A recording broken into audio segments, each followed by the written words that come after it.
How to fix Instagram not letting you log in. Hi everyone, I'm here to assist you today without any delay. Let's jump right in.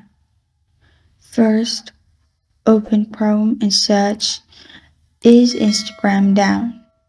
and click on Instagram down, which is the first option, and see if it's down. If it's down, you can wait for some hours to get it fixed.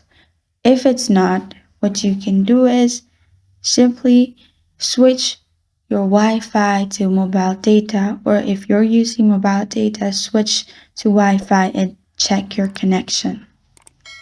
After you've done that, simply go to settings. In settings, click on apps and notifications.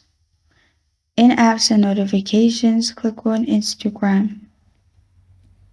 After you click on Instagram, click on storage and cache in here. Then click on clear cache and clear storage. After you do that, you're good to go. This is how to fix Instagram not letting you log in. Thank you for joining me today. If this video helps you out, please leave a like and subscribe for more. Got a question or want to suggest a topic? Comment below. Thank you for watching.